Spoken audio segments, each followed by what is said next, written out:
Hello all, I am William S. Jagetz, founding principal with Family Financial Management Practice. We are a wealth management firm focusing in areas of tax planning and estate planning.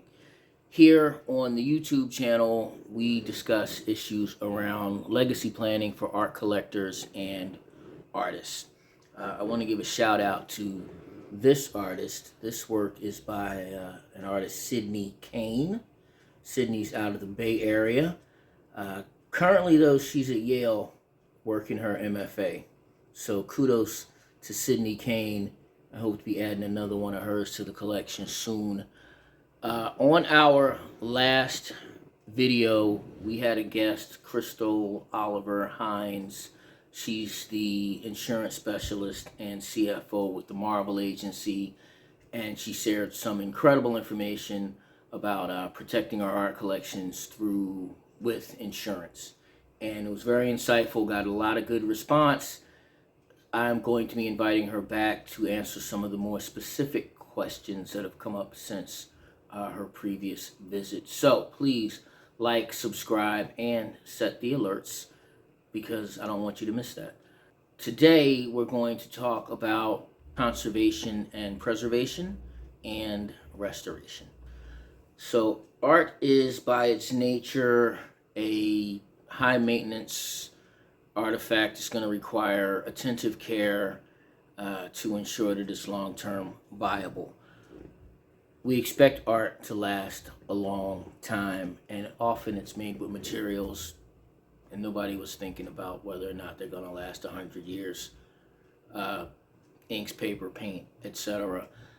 So professional art conservators, they work in museums, they work with corporate art collections, banks, insurance companies, even hospitals have, pharmaceutical companies have great, wonderful, beautiful art collections. They have professional conservators.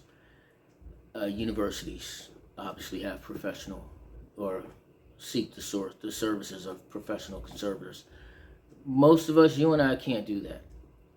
So we want to make sure that our art isn't being damaged and the value being diminished as it's being displayed. So we want to know a little bit about how to conserve and preserve our art, because conservators, like I said, are very expensive. The two primary things that are going to be factors in the preservation of your art, almost regardless of the medium, is going to be light and climate. And climate's going to include temperature as well as humidity. So let's start with light. As much as it's possible to do so, you want to keep your artwork out of direct sunlight, especially works that are not behind glass. So works on paper are generally going to be behind glass, collage work, etc. So we're talking primarily like canvases, paintings, wood sculptures. You want to keep them out of direct sunlight. And as far as your interior lighting, there is lighting that is specific to art so that it reduces glare and doesn't have as much negative impact. And I'm going to have some links in the description to some of the resources that'll work as far as conserving art in your home. In terms of lighting, etc. There's actually film, just like you tint your car windows. There's a film that you can put on your windows that will reduce the UV effects. Theoretically, they say it blocks all the UV light so that it won't have the negative impact on your art. I'll put a link up to that too. It's an Amazon link, and you can get it not tinted, so it won't show at all, but it will protect your art. So UV blocking your windows, keeping works that are not behind glass out of direct light. Works that are behind glass, you want to try to make sure that you're using UV blocking glass. Your framer will have that, but do not assume that it's what you're getting. You have to ask for it, request the UV blocking glass, because there's a price difference and everybody doesn't want to pay it. Everybody that goes to the frame shop is not a collector. Some people are just framing, I don't know, posters, whatever. So they're not paying the extra for the UV blocking glass. There's also glass that reflects or doesn't reflect light, non-reflective glass. Huge markup, but depending on the lighting, and as you can see, I should have some. I don't, but it does. It is UV blocking glass.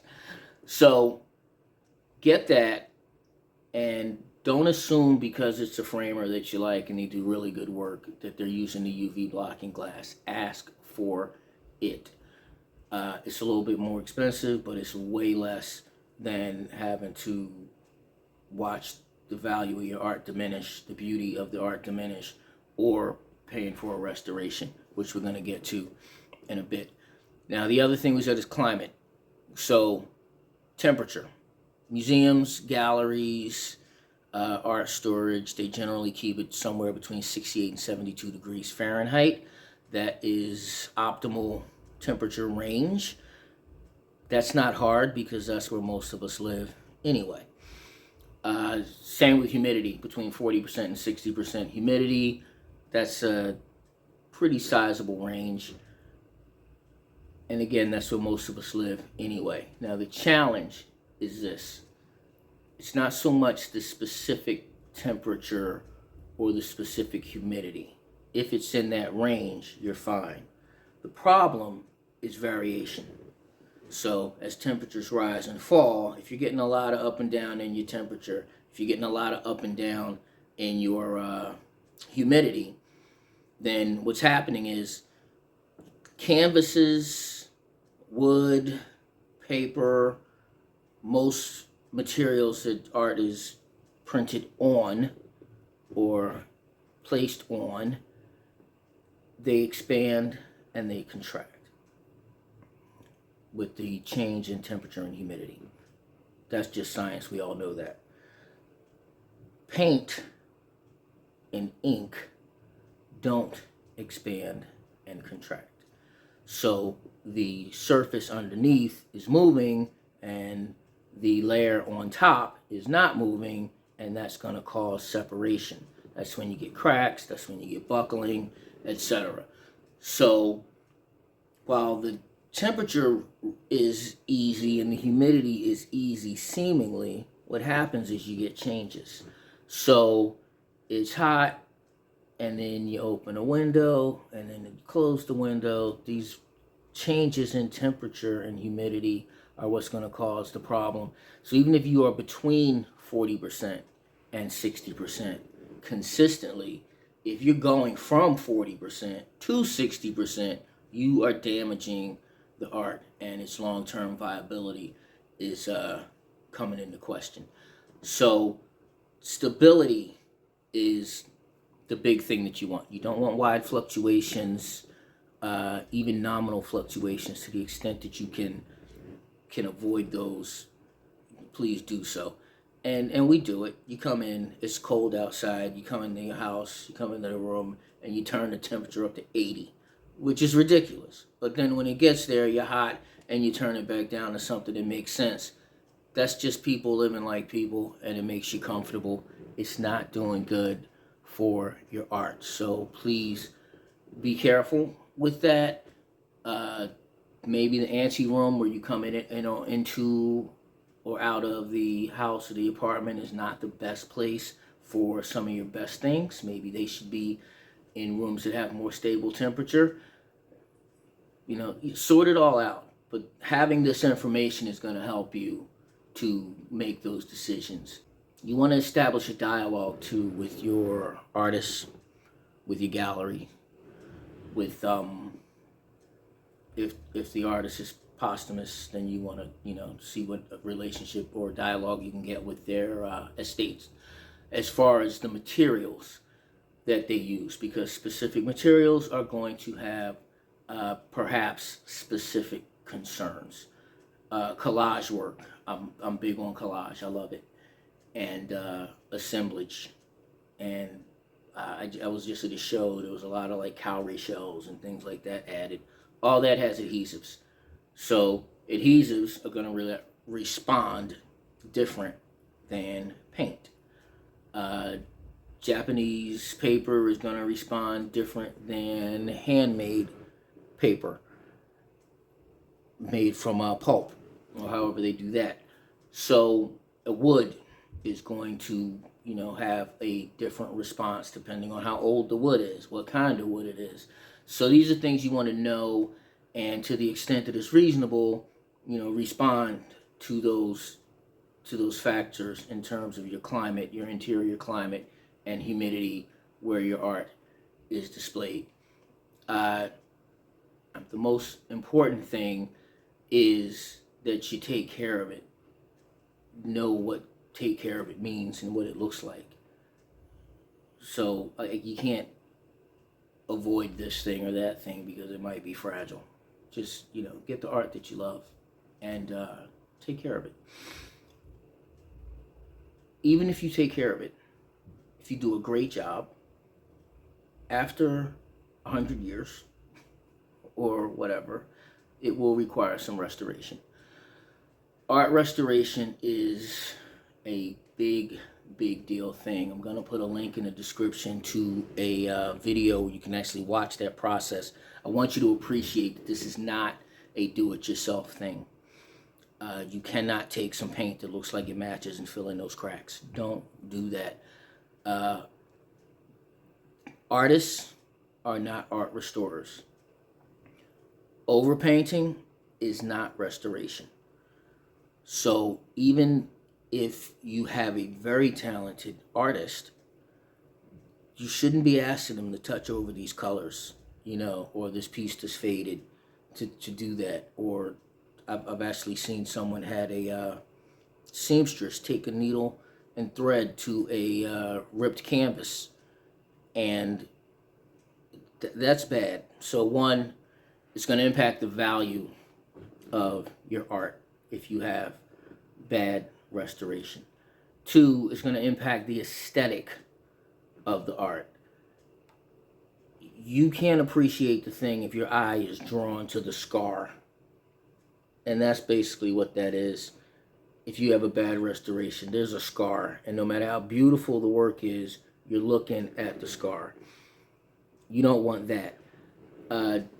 At some point, when it's time to divest, if you sell, if you want to send it to auction, whatever you think you want to do with it in the future, it's going to be harder to do it if you have a rustic looking restoration. It's also going to impact not just the pricing but the authentication, because 100-year-old paint has 100-year-old paint properties, and you can't get 100-year-old paint at the art supply store. Now, an art restorer probably doesn't have 100-year-old paint either, but they know how to make that work because that's their job. And they'll also certify the work so that in the event there's an authentication issue, you have a certificate from a qualified restorer saying, yes, we restored this work. It was authenticated before the restoration, and that's why the paint's not 100 years old. And you'll keep that certification and all of your art related documents in your artwork archive account.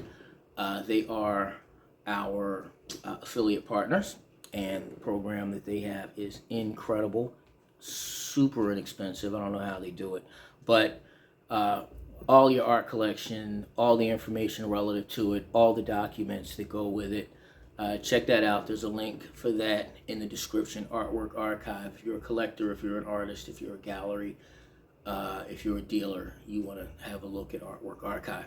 Thank you very much. I appreciate you being here. Please, again, like, subscribe, share this video. In the near future, we're going to talk about some tax issues and how to reduce your taxes and not pay a lot of taxes on the transfer of your art. So, so if you should sell something, buy something, you know, you don't pay taxes when buying. But if you sell something, you don't want to pay a lot of taxes on the gains, and there's ways to avoid that. So, again, share, like, subscribe, and I'll look forward to seeing you again soon.